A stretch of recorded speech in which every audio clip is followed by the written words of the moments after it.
Assalamualaikum Mas Erni. Waalaikumsalam warahmatullahi wabarakatuh, Pak Taufik dan juga Sobat AHpedia. Alhamdulillah, ketemu lagi Pak. Ketemu lagi Mas Erni. Ya. Subscriber kita meminta untuk direview Nissan yang paling unik kalau menurut saya. Kenapa itu Pak? Karena tampilannya unik gitu kan, lain dari yang lain. Dan sampai sekarang itu nggak ada yang menyerupai. Iya betul Pak. Nissan Juke ya? Iya betul. Ini dia Nissan Juke.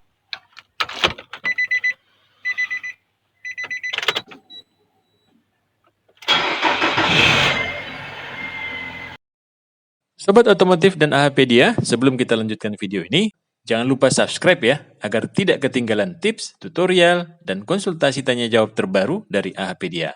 Juke hadir sebagai SUV compact yang begitu revolusioner sejak Juni 2011 di pasar Indonesia. Penampilannya yang nyentrik karena bentuk bumper depan yang besar dan headlamp yang bulat. Kombinasi grill yang melengkung dan lampu bulat ini terinspirasi dari mobil balap rally di tahun 60-an dan 70-an. Ada dua varian yang ditawarkan oleh Nissan, 1500 CVT dan 1500 CVT RX. Keduanya memakai mesin yang sama, hanya fitur yang berbeda. Mesin berkode HR15DE dengan kapasitas 1500 cc 4 silinder yang mampu menghasilkan tenaga 101 PS serta torsi 134 Nm. Nissan Juke meraih penghargaan sebagai Indonesia Car of the Year 2011 dan The Best Small SUV dari salah satu media cetak otomotif nasional. Harga jualnya pada saat itu di angka 240 juta sampai 250 juta. Seperti apa review teknis dari Mas Hardi dan apa saja tips saat membeli mobil bekas Juke? Simak terus video ini sampai selesai dan share ke teman-teman. Nah, Nissan Juke. Nah, Mas seperti biasa, Betul. bisa direview apa sih tips untuk membeli Nissan Juke? Juke ya. Mungkin Alhamdulillah ini Nissan Juke. Nah, kita udah izin sama pemilik kendaraan. Pak, kita review Pak mobilnya. Boleh Mas, silakan Mas. Lagi betulin ini Pak, sekitar area kaki-kaki. Kaki-kaki. Ya. Oke. Kita langsung aja ke Nissan Juke. Nissan Juke ini dia mobil mulai produksi 2011 ya Pak Taufik. 2011 ya? 2011 dia berbarengan depan belakang sama Nissan March. Oh. Nissan March. Jadi dia 1500-nya memang dia kalau secara bentuk betul Pak. Dia unik ya. Iya. Dulu untuk handle yang belakang itu dia memang nggak kelihatan. Nggak kelihatan.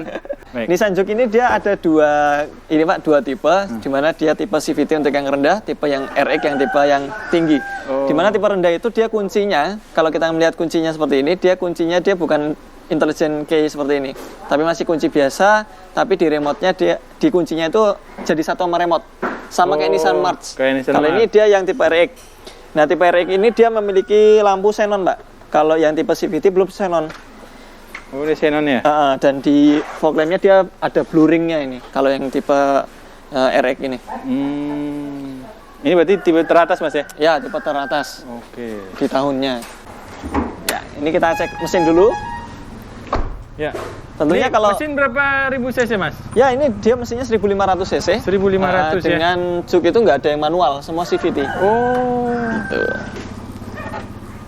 Ini sudah Matic tapi CVT ya Mas ya? Ya, dia Matic CVT. Oh. Nah, untuk Nissan Juke sendiri kalau teman-teman sekalian mau membeli produk ini, maka yang paling pertama kali dicek adalah tentunya oli mesin. Nah, kemudian kita ngecek kondisi mesinnya. Di oli mesin kita bisa ngecek dia rutin enggak ganti olinya. Terlihat di sini kalau dia warnanya seperti ini, emas seperti ini, itu dia masih aman, Pak. Oh, oke. Ini kan dia nggak ada lumpur di sini. Biasanya kalau dia ada lumpur di sini, naik ya sampai ke atas ya? Nah, naik sampai ke atas. Itu pertama dari sisi daleman mesin ya. Kemudian di sisi yang lain, di sini ada cover timing. Sebenarnya cover timing ini bisa kita cek mengintip Pak Taufik dari arah sisi sebelah sini, kita berdiri di sebelah kanan. Kemudian kita lihat di sana. Itu ada cover timing. Benar, itu dia. Nah, cover timing ini dia biasanya kalau umur-umur 5 tahunan ke atas dia ada rembesan lah. Oh iya. Itu memang dia udah usianya. Melihat dari sini aja ya, kelihatan ya. Dari situ kelihatan. Oke. Itu kalau misalnya dia rembes, maka kita perhitungkan juga biayanya, paling enggak keluar biaya sekitar Rp600.000. Itu udah termasuk seal-nya. Oke. Kemudian untuk Juke sendiri dia memiliki 4 coil. Di mana tiap-tiap coil ini dia mirip-mirip kayak punya Livina, Pak. Oh, ini kodenya berapa, Mas? Mesin? Kalau mesin dia HR15DE. Dia mirip sama New Grand Livina, Evalia, sama persis mesinnya. Kemudian kalau untuk koilnya sendiri dia memang meskipun dia juk itu ini Pak ya, selongsongnya itu beda dengan yang lain, tapi tetap aja dia bisa bocor. Sama kayak Livina itu loh Pak. Jadi kalau dia udah bocor dia pincang cek seperti itu. Kemudian yang harus diperhatikan lagi ketika kita mengambil ini adalah kita ngecek juga nih drift bell di sini. Drift bell ya. Drift bell ini dia kadang-kadang kering loh Pak. Kering kalau udah mulai pecah-pecah maka sebaiknya kita ganti. Harganya kalau untuk yang saat ini sekitar 127.000. Itu untuk harga 2021 setelah bulan Maret karena karena ada kenaikan harga ya. Kenaikan harga. Lalu kemudian sama seperti Evalia dan juga ini New Grand Livina, dia memiliki di sini namanya PCV ya Pak. PCV ya. Atau PCV ini seperti yang kita pernah review di Evalia ya. Kita buka di sini. Dibuka saja, kemudian di sana ada ininya. Ada titik atau bekas olinya enggak? Kalau enggak ada berarti aman untuk PCV-nya. Kenapa PCV tersebut bisa naik olinya Pak? Karena sebenarnya mesin itu kan perlu pernafasan ya. Ketika dia di sini ada katupnya, maka katup tersebut bisa keluar ke sana tapi nggak boleh kembali keluar ke sini olinya. Syaratnya gitu. Gitu. Jadi syaratnya ini harus memang dia one way, tapi kalau ada one way-nya dia udah jebol, maka kevakuman di sini dia akan masuk ke sini Pak, menjadi tekanan di dalam mesin, maka bisa keluar olinya ke arah sana. Pantesan kemarin yang Evalia itu di sini banyak oli ya? Ya, banyak olinya. Karena PCV-nya sudah jebol. Lalu kemudian untuk akinya kalau ini udah di-upgrade dia 60 ampere. 60 ampere. Biasanya kalau untuk yang juk itu sekitar 45. Tapi ada juga juk-juk yang baru-baru itu udah mulai 60 ampere, Pak. Jadi tergantung kalau kita mau ganti aki, kita sesuaikan aja sama yang sebelumnya. Dia antara 45 sampai dengan 60. Itu aman.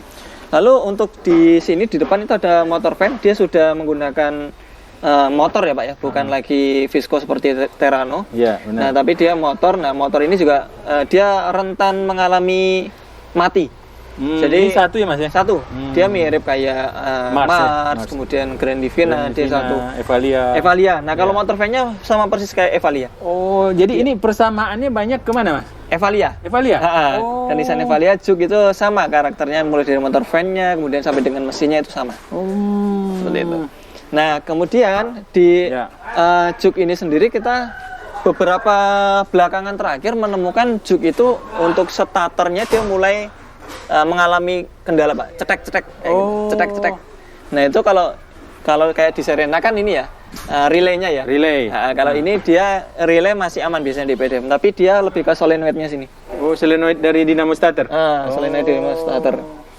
Tidak mau mendorong ya? Ya, dia nggak mau dorong dan akhirnya dia nggak mau mutar kalau nggak mendorong. Seperti itu. Jadi bukan aki ya? Bukan. Ya. Cetek ya. Di solenoidnya. Solenoid. Seperti itu. Itu tahun berapa tuh Mas? Muncul kasus kayak gitu? Ini kita 2020 ya? Iya. 2021 ya? 2020 lalu itu udah kita setiap 2 bulan sekali paling nggak nemuin satu kasus seperti itu. Itu kalau pengganti solenoid berapa? Itu kalau yang original partnya bisa mendekati angka 1,5 juta ya. Solenoidnya saja. Tapi kalau yang alternatif part ada. Ada ya? Ada itu 350-an. Tinggal pilih. Ya, tinggal pilih. Seperti itu. Nah, kemudian tadi kembali lagi ke koil Pak. Di bawah koil tadi ada busi ya. Kalau busi dia mirip kayak New Grand Livina, ketika dia sudah mulai mengindikasikan mati, pada waktu diakselerasi dia nyendat Pak. Jadi busi semi mati itu kalau idle gini dia aman, tapi kalau di berjalan mendapatkan beban tanjakan, kemudian akselerasi dia nyendat, timbul nyendat. Nah, itu businya udah mulai minta diganti. Kalau businya sendiri memang kalau secara karakter mesin dia sama dengan Evalia New Grand Livina ya, tapi kalau businya dia beda. Beda. Dia menggunakan busi iridium. Apa bedanya Mas? Ya, busi iridium itu dia di groundnya itu tuh ada ini Pak, ada cenilannya besi. Kemudian di sini ada platinum, ada ini iridiumnya itu dia berhadapan langsung dengan ground yang ada ininya, ada apa ya namanya, jarumnya. Seperti itu. Kalau yang tipe-tipe platinum kan dia nggak ada, cuma ground biasa. Kemudian dia dilengkapi dengan transmisi tersebut adalah CVT. Nah, keunggulan transmisi CVT adalah dia lembut ya, shiftingnya dia memang benar-benar nggak kerasa. Kemudian nyaman lah untuk dipakai di kota-kota seperti juk ini. Dia menggunakan CVT, tapi jangan sampai dia terlambat ganti oli. Kalau dia terlambat ganti oli, misalnya olinya keruh atau olinya dia ada gram-gramnya, misal gram-gram kampas, maka dia bisa saja mengakibatkan macet. Jadi ini di pompa oli itu kan dia kan dilengkapi dengan valve atau plunger ya Pak ya. Yeah. Plungernya itu dia sensitif sekali. Kalau ada kotoran sedikit saja dia akan mengakibatkan plunyer itu macet. Nanti kalau plunyer macet, kadang-kadang kita posisi jalan searching, dia apa ya, ngayun ininya, RPM-nya. Tapi nggak kerasa. Nggak kerasa karena dia memang CVT, tapi RPM-nya kalau dilihat di 2000-3000 itu ngayun.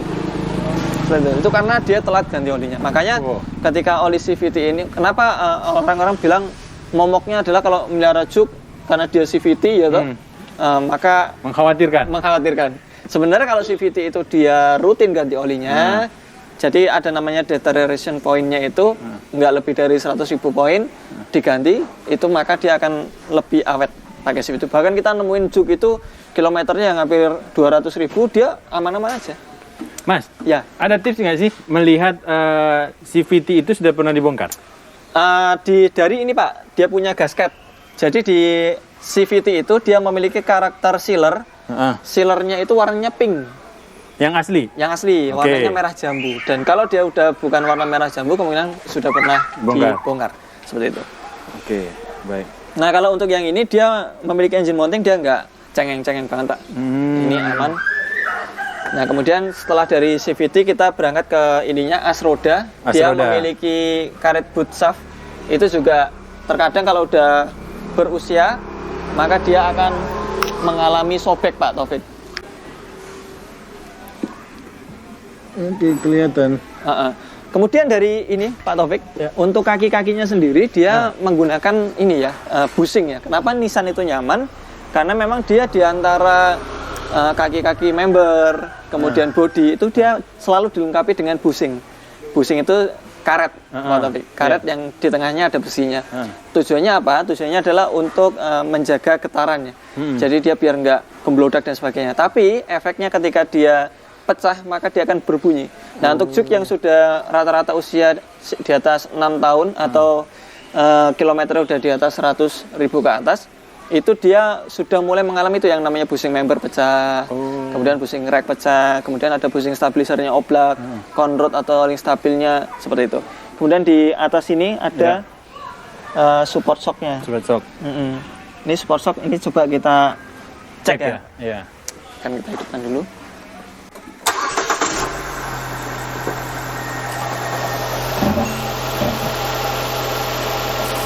Nah biasanya support shock seperti ini kalau dia sudah mengalaminya ini. Oh ini pecah ya? Retak-retak seperti ini ya memang ya udah umurnya. Dia retak. Tapi ini belum sampai jebol ya. Ini belum pernah diganti ya? Belum pernah diganti dari memang benar-benar dari bawaannya. Iya.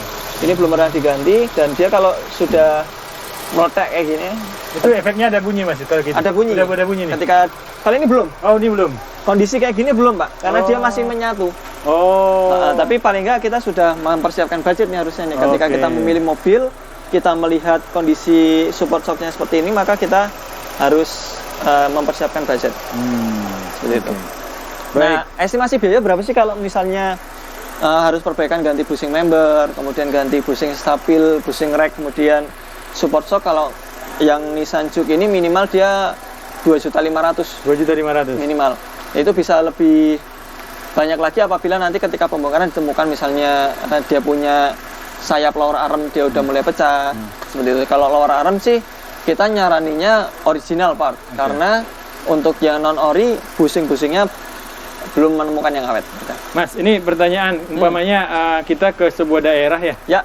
Nah, kalau terjadi sesuatu kebutuhan part untuk juk itu paling mirip itu apa Mas? Yang bisa menggantikan? Ya, kalau untuk kaki-kaki mirip sama X-Trail T31 Pak. Oh iya? Ya. Malah kayak X-Trail ya? Bushing membernya ya. Bushing membernya itu mirip T31, tapi kalau untuk lower arm dia khusus. Khusus sendiri? Ya, khusus. Seperti itu. Nah, dari kaki-kaki kita bisa mengintip ini Pak. Sekalian kampas remnya. Oh iya, kampas rem ya. Kita ngecek kayak gini, kita bisa ngeliat kondisi piringan kayak gini. Iya, mulai dari piringan. Kalau piringannya misalnya dia sudah ada alurnya, maka bisa jadi dia mengalami kampas tipis ya. Iya, betul. Nah ini kalau kampas remnya kita bisa mengintip Pak dari arah sini. Iya. Nah kelihatan kok dia ketebalannya berapa mili. Ini ukuran bannya berapa sih, Mas? 17. Ya, ini ringnya ring 17. Kalau untuk tapaknya dia 215. Oh, 215. 215 per 55. Artinya dia tapaknya 215. 55%. Iya. Kemudian ringnya 17. 17. Oke. Di belakang belum menggunakan cakram ya, Mas ya? Belakang masih tromol. Tromol ya? Masih tromol, belum menggunakan cakram. Oke, baik. Nah, kalau untuk yang shocknya dia jarang sekali kita melihat juk shocknya itu cengeng atau bocor atau sebagainya, itu jarang. Oh. Kuat ya.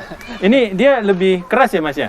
Dibanding mobil Nissan yang lain? Ya, kalau untuk keras sih ini Pak, tergantung bodi berat bobotnya ya. Kalau ini sih udah pas ya. Kalau menurut saya antara bobot dia punya berat dengan shock yang digunakan untuk menopang itu memang udah smooth. Oh, tetap empuk ya? Tetap Smooth ya? Ya, smooth. Oke. Jadi ketika pelanggan atau customer mengganti pernya itu masalah. Jadi kadang-kadang kan satu di antara kunci utama suspensi itu kan di pernya. Betul. Ketika pernya dia mau diganti misalnya lebih pendek, maka dia bisa mengubah smoothnya itu tadi. Oke. Nah, kita ke interiornya Pak. Baik. Taufik. Mantap. Nah, interiornya ini dia unik Pak Taufik untuk mobil ini karena dia memiliki satu kontrol di mana dia AC dan transmisi jadi satu. Hanya saja kalau climate ini adalah untuk kontrol AC-nya ya. Nah, ini AC, kita bisa putar ini blowernya. Dia sudah digital. Digital ya? Kemudian ini untuk dinginnya kita bisa atur.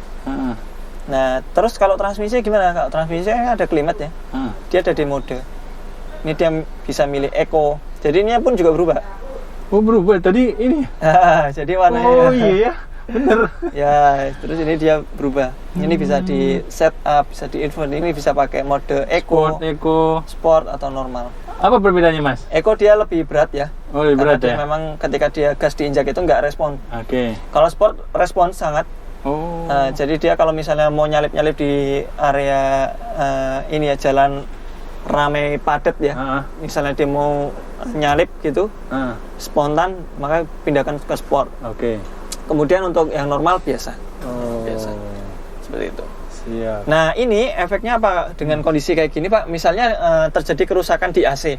Nah, untuk yang evaporator ini misalnya dia mengalami kerusakan, maka seperti Datsun, Pak Taufik. Jadi dia harus turun dashboard. Dashboard ya, seperti yang tadi yang kita lihat ya. Ya, seperti yang Datsun itu kalau dia sudah dibuka kayak gitu, kemudian nanti dia masang lagi, biasanya dari teman-teman AC yang pernah kita temuin di Jogja ini, mereka itu tidak memperhatikan ininya, Pak, close loop-nya untuk antara heater dengan AC evaporator.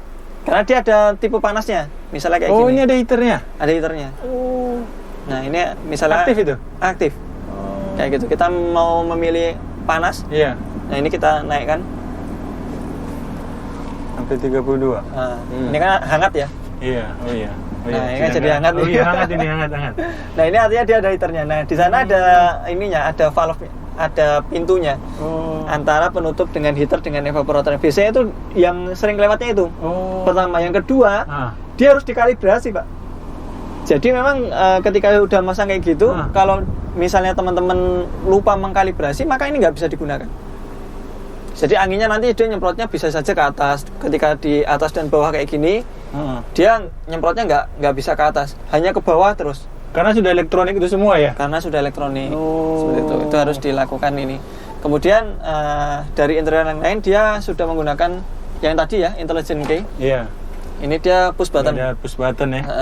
Push button. Kemudian di sini kalau untuk juk udah ada peringatan untuk penggantian ini oli secara berkala. Jadi ketika mobil pertama kali dihidupkan dia akan muncul peringatan tersebut. Ini bisa disetting. Mantap. Nah, untuk yang lain-lainnya hampir sama dengan mobil-mobil yang lain. Nggak ada perbedaan, hanya saja kelebihannya di 2011 lalu Nissan Juke udah menggunakan yang kayak gini. 2011 ya? 2011. Iya. Sekarang rata-rata memang udah seperti itu ya? Ya, rata-rata udah main era digital kayak gitu. Baik. Nah, ini ada lagi Pak Taufik. Ketika kita misalnya mematikan mobil, kemudian kita lupa nggak pindah ke shift P ya? Iya. Maka parkir. Kita tutup pintunya, ada warning deh. Nah, Oh. timbul suara. Itu tanda tidak Tidak masuk ke P. Nah, karena kan kalau untuk yang intelijen gini kita harus ini Pak, nggak harus masukin ke tombol kunci. benar. Kayak gitu. Ini kita ngeluarin kayak gini. Maka kita harus pindah ke P. Nah, kayak gitu itu hilang. Mas, untuk pintu belakang, Ya. jok belakang. Nah, Apakah ini masalah? Kata mereka di belakang itu terlalu rendah. ya kalau untuk orang yang tinggi lebih dari 173, kalau saya 173, Iya. lebih dari 175 ini mentok Pak. Oh iya ya. Karena dia untuk juk kan ini Pak, yang Turun. belakang kan turun ya. Benar, turun dia. Jadi memang dia kalau untuk yang berpostur tinggi, dia akan kena. Tapi kaki nggak akan bisa. Jadi kaki aman. Iya, kaki aman ya. Ini kita mau kayak gini, itu di depan tadi masih luas. Jadi saya sendiri duduk kayak gini, ini aman. Cuma Tapi memang hanya saja di atas aja ya. atasnya. Oke. Kayak gitu dia atasnya mentok. Karena memang kondisi turun. Tapi uniknya mobil ini adalah sporty ya. Iya mas, betul. Buat anak muda, keren banget. Keren nih. Oh iya Pak Taufik. Ya. Ini saya kasih sedikit info Pak. Iya, gimana? Saya itu sering banget ya dapat info dari customer, Mas, mobil saya pintu belakang itu nggak bisa dibuka dari dalam. Tapi kalau dari luar bisa. Ternyata di sini Pak, ini Iya. ada tombol chat lock namanya teman-teman. Ini dia kalau posisi kayak gini, dia lock sampai ke sana, maka ini dia bisa dibuka dari luar, namun nggak bisa dibuka dari dalam. Iya. Ini kita bisa buka, tapi dari dalam dia nggak bisa. Betul. Seperti Biasanya untuk ini ya, untuk anak-anak ya. Jadi di dalam ketika ada anak-anak, lebih amannya dia di lock seperti ini. Iya. Tapi kadang-kadang customer kan lupa ya. Lupa kalau ada fungsi ini Ya, atau ada fungsi kapan ini. dipencet ya. Ya, betul. Iya. Sehingga ketika nggak bisa dibuka dari dalam, maka perhatikan di sini. Oke. Ada satu lagi Pak Taufik yang kelupaan. Ya. Ketika tadi saya nerangin lampu xenon ya, untuk juk ini memang dia sering mati lampu utamanya. Oh. Jadi kalau teman-teman punya juk itu beberapa kalau misalnya kita mau beli mobil ini, maka pastikan lampunya dalam kondisi hidup. Nah, dia memiliki lampu xenon, Pak. Xenon itu putih ya. Iya putih. Dia putih. Nah, tapi ini karena dia beberapa unit udah menjadi part fast moving di kami. Bolam lampu. Untuk bola lampu ini. Iya, yang xenon ini.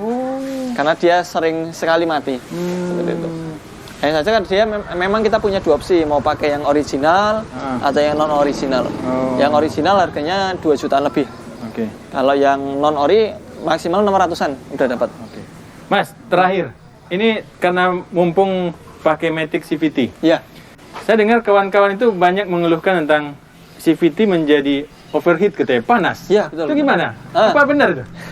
Ya betul Pak, jadi di CVT itu memang dia beberapa kan ada yang ini Pak ya, ini ada jalur namanya termostat Pak.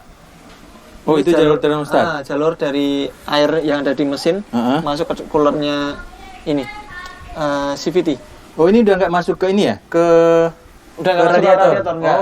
Jadi dia masuknya dari sini, dari mesin masuk ke sana. Kalau dulu kan Matic lama, dia oli Maticnya itu masuk ke numpang di pipa radiator bagian bawah ya. Iya, betul. Nah, tapi kalau ini dia enggak, dari mesin itu dia ada pendinginnya itu. Nah, ketika si Mas ya? Iya, yang ini Pak.